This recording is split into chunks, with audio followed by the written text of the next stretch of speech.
Shai Gilgeous-Alexander is going to go down as one of the best scorers in NBA history, but jumping back to 2019, he was involved in a very lopsided trade to say the least, where the Clippers received Paul George from OKC, and in return the Thunder got SGA, Danilo Gallinari, freaking 5 first-round picks, and 2 first-round pick swaps. Obviously, in hindsight, the haul of picks that OKC got was pretty ridiculous, but while all this movement was happening, Shai was kind of an afterthought. Sure, he was a talented rookie, but at the same time, I don't think anybody saw him turning into literally the best scorer in the NBA. So exactly how good was Shai in his rookie year, and how did he turn himself into an MVP caliber player? Now, when looking back at Shai's first season, he was very active, played in all 82 games, started in 73, while averaging over 26 minutes per night. The scoring volume and efficiency wasn't that impressive yet, but it does say a lot when he was getting consistent playing time on a night-to-night basis. And in the playoffs that year, he started and played in all 6 games against Pete Golden State. Now, despite Shai getting some playing time and having trust from the coaching staff, I do think this version of his game had a lot of issues. First, Shai has never been a super explosive above the rim athlete, and that combined with him having an underdeveloped 20-year-old frame really limited his effectiveness as an off-the-dribble slasher. Alexander drives, gets inside, layup won't go. First, Shai had a really hard time absorbing contact and holding his driving line. It was easy for the defense to get into his body and push him out into tougher finishes. And that lack of strength combined with him not having a lot of lift in the paint really handicapped his scoring around the basket.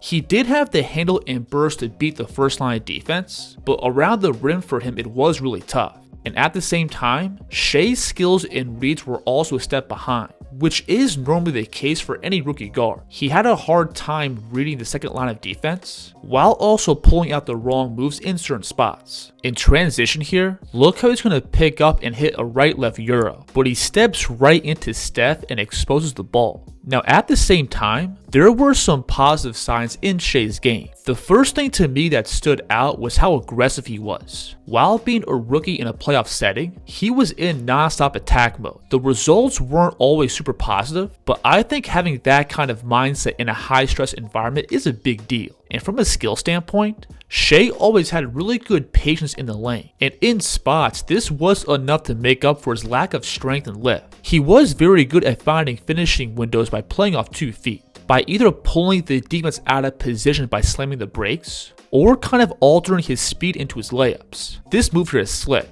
where he's first going to hit this push cross towards the middle, and he's going to casually pick up the ball off 2 feet in the lane, to then sneak through this inside hand finish. And playing off 2 feet like this also allowed him to alter his flight path to the basket. He's attacking across the paint to his right here, but watch him again pick up on 2 and float past Cousins back to his left. And Shai also had that same patience to his game off the bounce. This is a simple change of pace move, where off the screen, he's going to lift up his chest and turn his head. And when he feels an open space, he's going to drop back down into his drive. And again, while this version of Shai wasn't a top tier athlete, he still had a really good way of covering ground on the floor. This is a high pickup just 1 step below the 3, and from here he can extend to the rim with 2 long strides. So as an off the dribble slasher in his rookie year, I would say Shai was pretty good. For being just 20, he already had a good foundation of skill. But again, because of that lack of strength and explosiveness, it was hard to picture him developing into one of the better paint scorers across the league. Now, when jumping ahead just 2 years to his 2021 season with OKC, this is where we begin to see some legit improvements with his strength and control in the lane, by both initiating contact more in the paint, plus seeking out that confrontation early into his drives. As he turns the corner off the screen to his right, look who's going to push the ball across to his left, to then get into the defense's body right at the elbow, and he carves out this lane all the way to the basket. And with an additional 2 years of experience, Shai was also a lot more comfortable dealing with traffic in the paint. As opposed to gathering and forcing up finishes, he was much better at either using his strides to find a different angle, using his touch to float the ball over the backline defense, or pull the defense out of position with his deceleration. And at this point, Shai was already a really tough one-on-one matchup on the perimeter. The pace, ball control, and footwork was already elite. And if you left him out on an island with any mismatch, it was going to be a guaranteed blow-by. Oh, what a stutter step, SGA inside. Now, even with all these improvements, Shai was still just 22, so a lot of those issues that we saw in his rookie year were still bleeding over into his third season. Physical defenders could still have their way with him, and the reads in traffic still had to be sharpened up. Again, like we saw with LA, he was prone to quick gathers and rushing up finishes. Even if he initially created a good angle, he would often force up that pickup and lose position. But when jumping ahead another 2 years, this is when I think Shai really became Shai. He was averaging over 31 points per game while making all NBA first team. OKC may have gotten bounced out in the play-in, but this was the year where Chet was hurt, and J-Dub was just a rookie. I think this year Shai was already a top 5 player in the NBA, but his team just hadn't caught up yet. Alexander, the move, the drive, shot is good. Now during the 2023 season, I think a strong case could be made that Shai was the best slasher in the NBA. He was averaging 10.7 points per game around the basket, which was the most for all guards and wings. And this was when he really began to put everything together. Again, he had the ball skills and footwork to cook anybody in open space. But more importantly, his reads in traffic were super sharp. By always being aware of where the help is and knowing where the soft spots are on the floor. He's going to read DeAndre Ayton here sitting below the nail, so it's just a between blow by back to his right. This is also the year where Shai's strength went up to the next level. Like we saw, he's always been great at using that handle to get the defense on his hip. But once he created that advantage, you weren't getting him off his line. The Suns' defense here is going to build up a wall, but Shai is just going to lower his shoulder and take this north to south angle to slice through. This was also the year where I think Shai developed that next level of patience in the fire. His ability to be calm in traffic is what really makes up for him not being an above the rim play finisher. He's always on balance, reading the floor, and feeling angles. And wherever he has to go, he's always comfortable. He can spin over both shoulders, finish right and left, and again, that improved stability always allows him to be on balance. So this year, as an off-the-dribble slasher, SGA checked all the boxes. He's got the handle to beat the first line of defense, the strength to both hold and carve out driving angles, and in traffic, he was always present and reading the defense. And whatever teams threw at him, he had a counter. Now this 2023 season was also the time where Shai's free throws took a big jump, where he was getting to the line just under 11 times per game. And no matter how you want to slice it, this did contribute a lot to his big up in scoring. I've done a couple of videos where I really dive into how SGA draws fouls and whether or not it's actually authentic. But to quickly sum it up, I feel like a vast majority of the whistles that he gets is by him being aggressive and forcing the defense out of position. Because of that first step and handle, he routinely gets his man on his hip, and they often try to fight through his body to get themselves back in front. And this does lead to pretty clear fouls with the defense swiping through his body and arms. There are times where he forces the issue with these upward swipes and gathers, but in general, Shai is a very aggressive off the dribble scorer. And over the past 3 years, he's consistently been in the top 3 for drives per game. So naturally, that's going to lead to a lot of calls. Obviously, there are some whistles that do kind of bail him out, but at the same time, I do think a vast majority of the calls that he gets comes from him playing aggressive and physical. So when looking back at Shai's paint scoring from his rookie year, it is kind of wild how he turned himself into one of the best drivers in the league. Obviously at age 20, he did have some good tools, but because of his lack of strength and explosiveness, it was going to most likely be an uphill battle for him going forward. And anybody who says that they knew he was going to be this good around the basket by 2023 and beyond is most likely full of crap. But to his credit, Shai did develop all the things that he had to. He got a lot stronger, added a ridiculous amount of counters to his game off the dribble and in the paint, while turning himself into one of the most fluid and calm players in the league. Now, like we all know, Shai's scoring also extends outside the paint, and the development of this part of his game, I think, is the most interesting. Now, jumping back to his rookie year, Shai did have some decent volume in the mid-range, but these were mostly looks that the defense gave him, where they were just backing off and letting him dribble into dead space. And because the three-point volume wasn't really there yet, I think some teams assumed that he was just a non-shooter. But even at this point, I think Shai had really good touch from 17 feet and under. And then a lot of the tools that we see SGA use today were also very prevalent in his game back then. He had the control to stop on a dime and turn out into jumpers, put together quick combos off the dribble and flow into a step back, plus attack the defense's body with those shoulder bumps. He's going at a prime Draymond Green here, and because his stance is opened up trying to head off his drive, Shai has the leverage to bump him off his base and separate.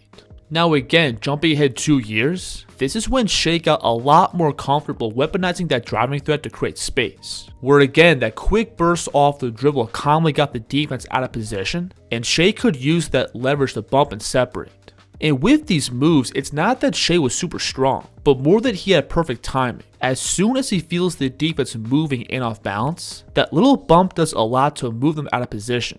At this time, Shai was also developing really good patience. In isolation, he would often turn his back and initiate these mini post-ups, where he could just feel the defense and turn out into open looks. Or off the bounce if his initial drive got walled off, he also had the poise to keep his dribble alive and transition into a different move.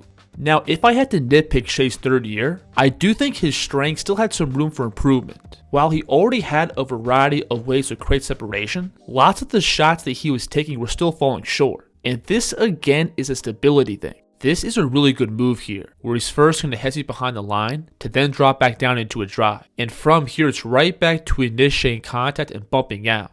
But while he creates a ton of space, the lift isn't great and the shot falls short. Now when jumping ahead even further to his 2023 season, this to me is the first year where he really put everything together, from the pace, strength, footwork, and shot making. And the thing is, the system of moves that he was using was pretty much the same. Again, it's him leveraging that driving threat to pull the defense off balance, to then bump and separate. But that improved strength gave him more avenues to create and make tough shots. Even if he gathered with his feet all out of whack, he could still find his base as he elevates. He's sizing up Mike Conley here, and as he attacks to his left and gets into his body, look how his hips are pretty much squared up with the sideline as he picks up. But he's able to turn and get himself angled to the rim as he elevates. And that improved strength also allowed SGA to carve right through the defense, where he could just drive through their shoulders to open up their stance. Look how he's going to load up off that back foot, and literally drive right into this defender's chest, and he throws him off balance, to then separate with a step back. And that stability feeds into every part of his game. When he slams the brakes to separate, he's more on balance. Plus him being more stable with the ball makes it easier to read the defense and throw out different counters. Durant perfectly defends his first drive, but Shai's just going to take a dribble and bound out to his right. Trying to create space.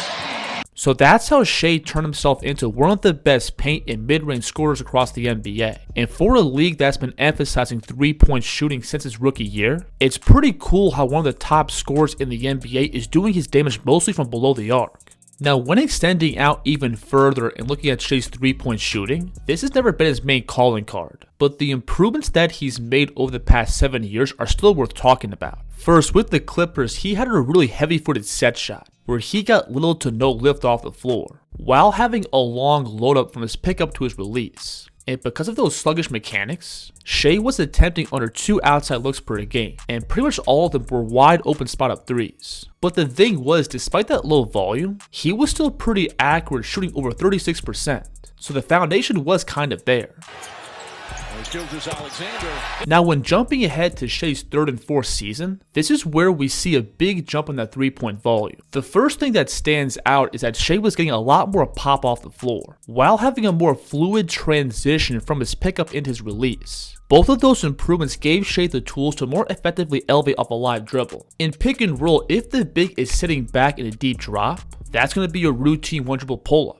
And this was also the time where Shai was developing his go-to left-hand pound dribble step back, where he brings that right foot up and pounds the ball and pushes off it to separate behind the line. And Shai could also separate going to his strong right hand. The footwork here is pretty advanced, where he's going to turn the corner off the screen, and look how he's now going to separate off that left foot, to then tap dance behind the line and rise up for an on-balance jumper. So over the span of just 2 years, Shai's improvements from behind the line were night and day.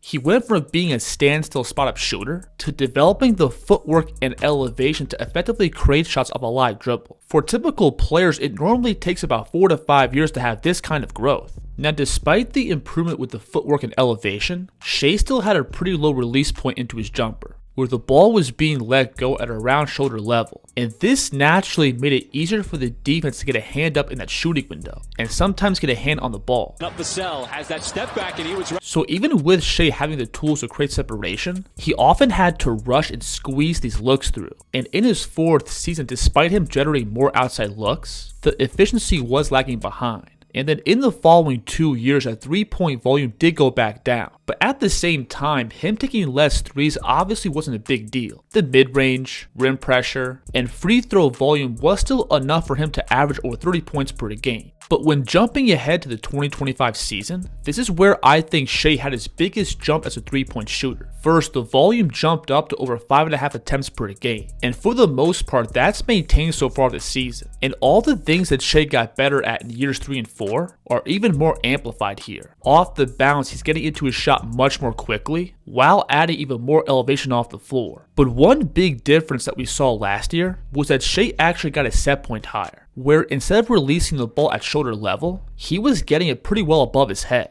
And this allows him to get shots off without creating a ton of separation. This right here is just a left to right between, and from the fluid transition from his pickup to his set point, to the elevation off the floor and higher release, that's going to be a real tough shot to alter. And again, this year, Shai is shooting over 43% from 3 with over 5 attempts per game. The volume may not be as high as other players, but because he's obviously a really well-rounded scorer, 5 attempts per game for him is perfect. That's more than enough to keep the defense honest, and it also doesn't take away from his paint and mid-range game. Minute to go. Gilgeous-Alexander. So right now, as a 3-level scorer, I think Shai could be on his way to being one of the best of all time. This is his 4th consecutive year averaging over 30 points per game, and he's still just 27. And that scoring production has also carried over to the playoffs. And everything for him just came down to improvements every single year. Going back to his rookie year, I don't think anybody saw him being literally an all-time great scorer. But again, he found ways to steadily get better. And steady improvement along with talent can go a very long way.